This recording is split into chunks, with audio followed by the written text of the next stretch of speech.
Welcome, everyone. I'm Michelle Cobb, publisher of AudioFile Magazine, the number one source for audiobook reviews in the world. Today, we're going to be talking about Soundtrack by Jason Reynolds. Now, at AudioFile, we are huge fans of Jason's, and I encourage you to check out our episode with Joe Reed talking to Jason kind of about his work.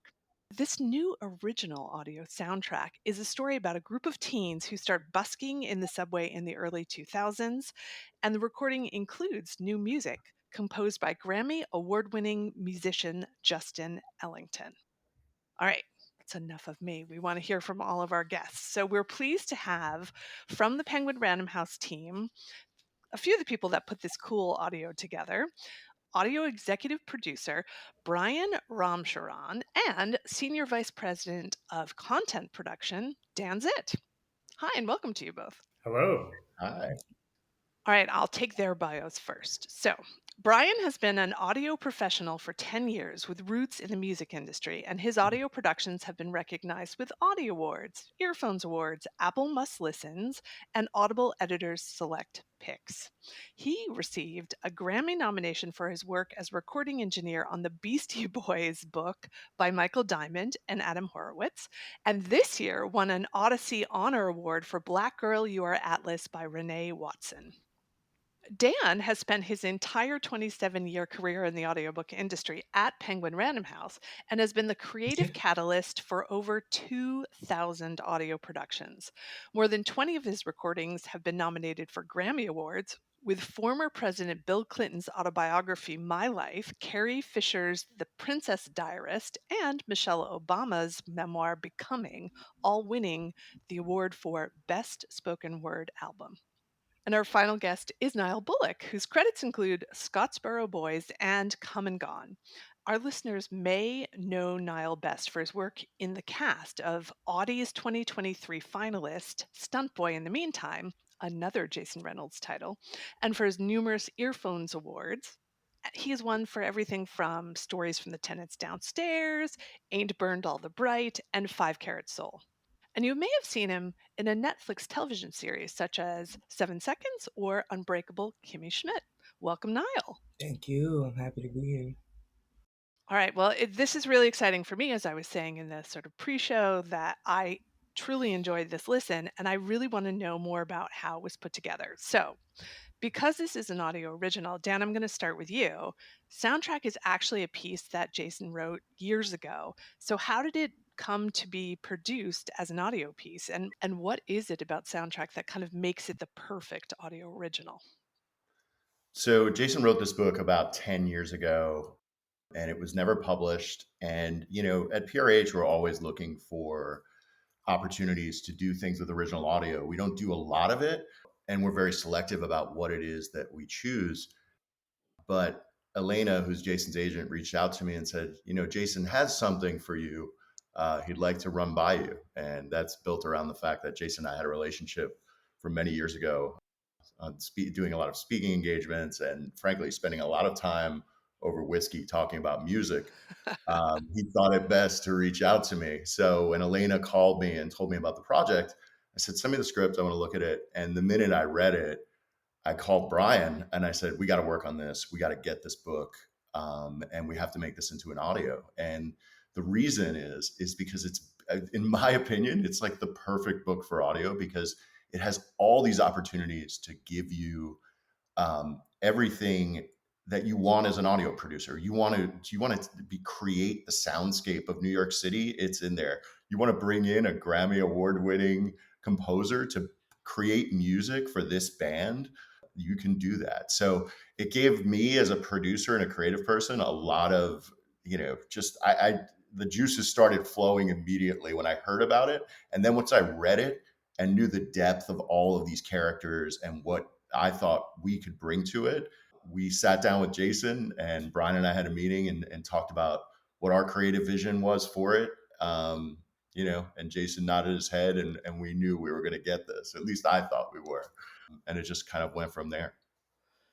So, Brian, tell us a little bit about the casting process because you recorded this as a full cast. It's got, all these different characters in the band and so much richness to play against here. Yeah, so Dan touched a little bit just about the depth of all the characters. And, Jason writes all of his books with characters with such unique personalities and a lot of depth. So it was a really special casting process for Dan and I. Dan and I read the book and we understood we needed to cast actors that can depict one, how unique each character was, and depict the realness of young New Yorkers who are musicians. So we did in person auditions, which was our first in person audition since before COVID. And even before COVID, we didn't really do that much. It's nowadays it's mostly virtual. So our casting teams scoured everywhere for new actors, from New York City schools to talent agencies, and our casting platform Ahab Talent, and we ended up auditioning over 100 people. Um, Wow. and yeah, it was really important that these actors could get that New York City accent and slang down. And this was written in the early 2010s. It was one of the first books Jason ever wrote. So not only having a New York City accent, but folks that can put on that accent from 10 years ago, which was extremely different than it is now. And do you have any personal connections to the story? Did you grow up in New York City? Anything like that? Yeah, I mean, growing up in New York and also having a background as a musician, I felt as if, reading this book transported me back to the days in the early 2010s where I would be, running around the city just like the band did, looking for the coolest musicians to collaborate with. Um, I think Jason did a good job of not fluffing up the story too much. Like, I feel like it's a true depiction of what musicians actually go through, collaborating with each other. Like, it's not all pretty. Musicians tend to butt heads a lot. They all have a lot of depth and go through a lot of personal experiences that add to their music as well. And I think that this audiobook is something that not only musicians would relate to, but all creative people, whether you're a producer, a writer, a singer. Yeah, I think it's awesome. And tell us a little bit about how the soundscape was developed because there's a lot of music, but there's also other sounds as well. Well, Dan and I could probably speak for 24 hours about the soundscape and how we developed it. I mean, we almost heard how immersive the audio should have sounded in our heads when we first read the book about a year ago. And we wanted it to make it as immersive an experience as we could and make listeners feel as if they were actually standing in New York City. I mean, I tell people I want people to smell the city, as they're listening to this audiobook. So we tried to make it sound as authentic as New York City can, from authentic subway sounds, subway announcements from 10 years ago when Jason wrote the book, all the way down to how the knocks sound when you knock on a New York City apartment door, to street vendors, restaurants. And yeah, every little detail Dan and I really didn't spare. Dan, do you want to add to this? Yeah, I mean, I think we started off, the projects like this. What you discover is that they kind of you can have the best laid plans at the beginning, and then slowly but surely they become so evergreen in the way that you kind of listen to them. So, we started with just a simple reading of the script and like, okay, these are opportunities to really do some really cool sound design things, or maybe we want to do a little more music here, a little less music here. And we kind of indicated all of these things to our sound designer and then passed it on once we had the full voice track. Brian and I would listen to the full voice track together and then made more notes, more detailed notes about how we want things to sound, sent it to the sound designer. He sent us what we would consider kind of a first draft of the sound design. And then Brian and I sat and listened and had, I don't know, 40 pages of Wow. notes, single line notes for like exactly the things that we wanted placed where. And look, I mean, look, I'm a Jersey kid, but when I was 13, I was hopping the bus to New York City and riding the subway. So I grew up, basically in another borough of Manhattan. I was within eye shot. So I was very passionate about just what New York City sounds like and making sure that it was accurate. And I think a lot of the things we dealt with, and our sound designer, I think Ted, did such a brilliant job. but some of the things we dealt with were just kind of like nuances about New York that maybe he wouldn't understand because he's not walking around here every day. Whether it's like, simple things where you would hear a police car go by and the sound design and it would go flying by. And I'd say no police car moves that fast in New York City. It takes time. So from left to right, let's pan it and let's make sure it's in the scene for 10 seconds or more so that people really understand that these cars don't move. Or simple things like Brian mentioned, one of the funny moments for Brian and I was in studio was kind of like getting the halal cart Mm. right in the way that it sounded, because I'm like, that's not how a halal cart, Ted initially had some mixes that were like chopping on wood. And I'm like, there's no halal cart with wood in it around here. It's all like metal on metal, spatula. There's a guy yelling hot sauce, white sauce all the time. Like that's the stuff that's going to make it really feel like you're in New York City. And then, as Brian said, down in the subways, that was really important. Not only just the soundscape of the subways and when the kids are kind of on the subways, but like when they're playing in the subways, what does it sound like? Like what is the echo? How much reverberation do you want? Things like that. We were in the weeds, so much so that we were in the weeds like right before we finished the master. In fact, there's like, some minor tweaks that are going to happen before it goes on sale because we never want to kind of let it go. And we were talking to Jason last week, and he's just like, let it go, man. Let it go out into the world. It's great. Let it go. But, if you feel like you can work on something like this forever, because we probably listened to it 6 times, and every time we hear it, we're like, oh, why don't we just like add this little thing here, and it's going to make it that much better. So yeah, it's been a real process. Well, the detail definitely comes through, I have to say. Good. Yeah, Michelle, can I speak a little bit about the music composition? Please, yes. So yeah, the soundscape is way more than just the sound design that Ted and Heather beautifully did. We kind of had to develop a system between him and the musician, because this book is written in a way where all of these musicians are improvisational musicians. So there isn't set songs that are written. It's not like we could write a song per chapter and just add it into the audiobook afterwards. We hear these musicians actually writing their guitar parts or bass parts or drums or horns in real time. So we had to deliver a fully assembled VO track to Justin Ellington, our composer. And he sat down with a band and basically scored this like a movie. And Dan and I haven't really done anything to this level before, where we're scoring each chapter like a movie. So it was really cool. He hired some great musicians. I think we have a bassist that's played for Beyonce. Dan and I actually sat down and recorded a tap dancer as well, because Sty, the main character, references watching YouTube videos of Savion Glover and Gregory Hines and Sammy Davis.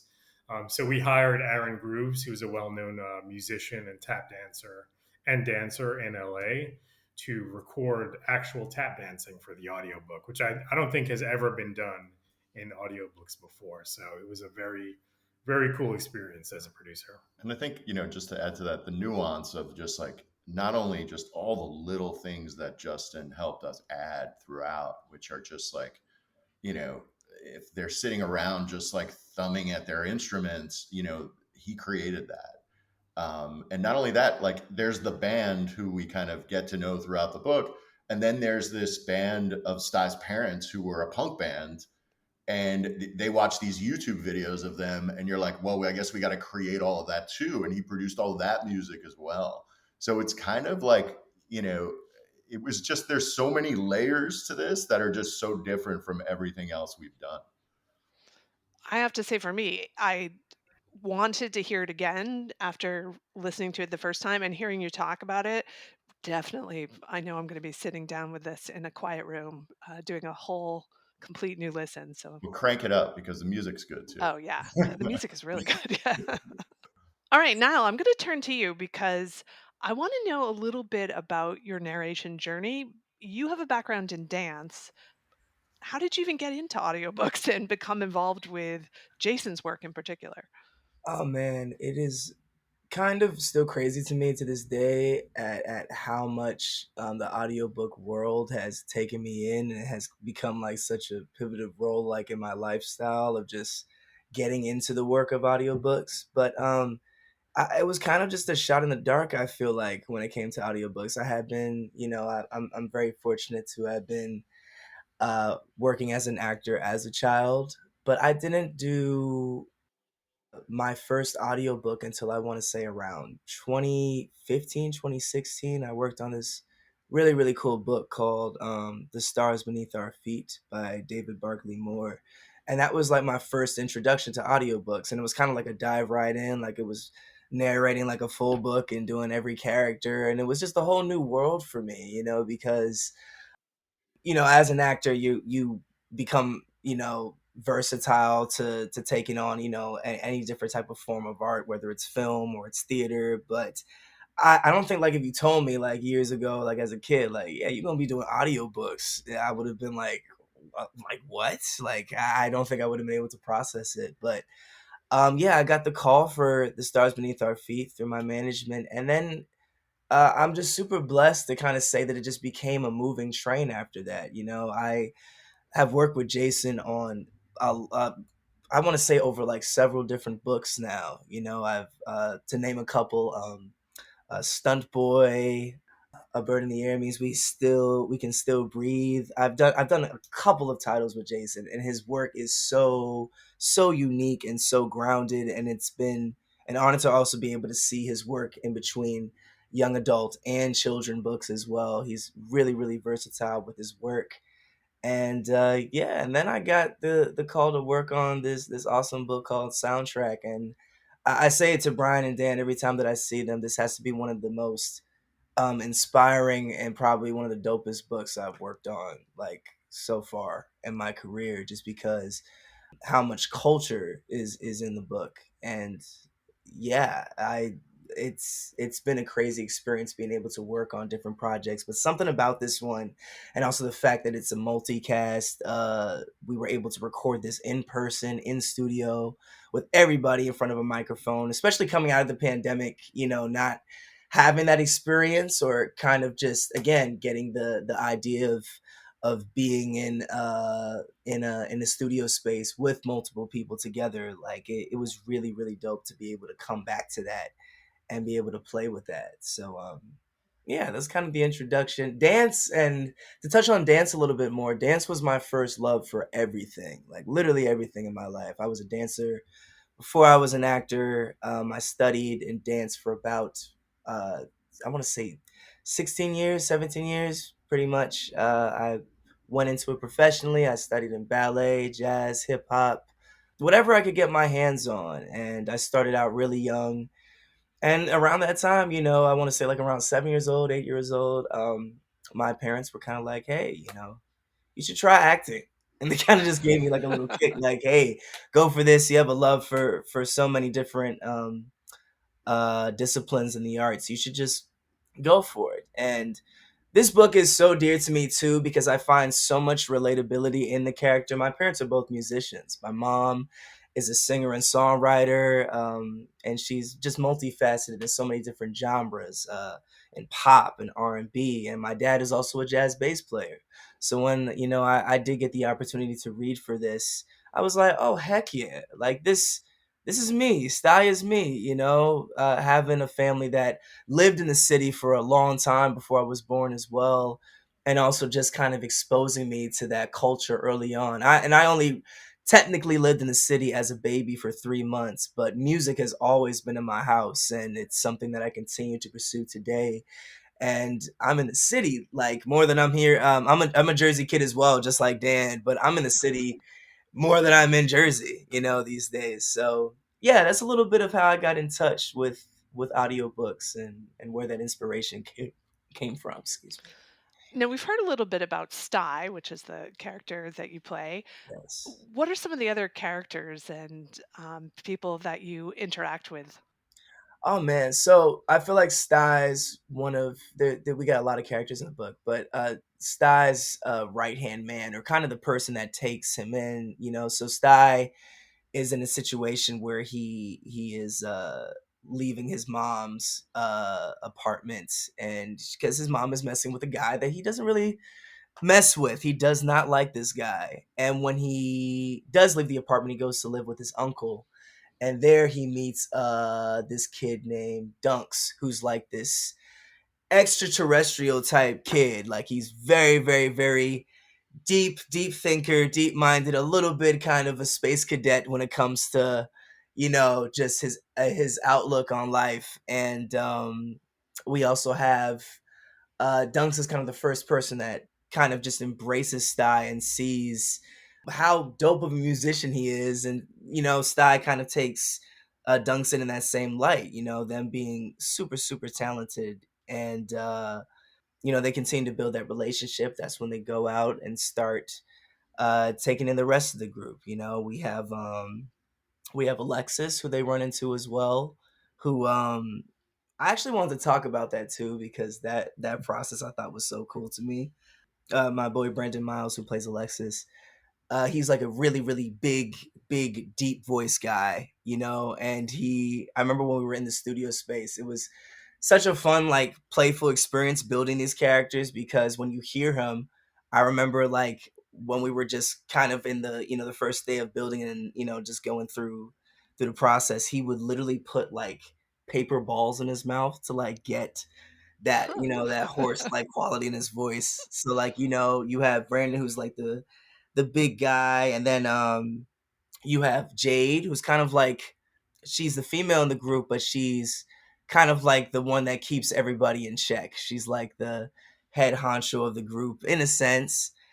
Well, there's the hype man Frankie, who is Yes. obviously center, right? Yes, Frankie is definitely the star of the show. That's who I was meaning to get to next. Frankie is the little man in the group. He's the youngest out of the group, and he's just a ball of light, man. He is literally the one that brings in, I'm going to say, like, the majority of the attention of the group, because when they go out, you'll see, they find it's a matter of them finding where they belong in the city and gathering that audience. So they're going to so many different stops and iconic places in the city, and just performing little outside shows and developing this mass of people.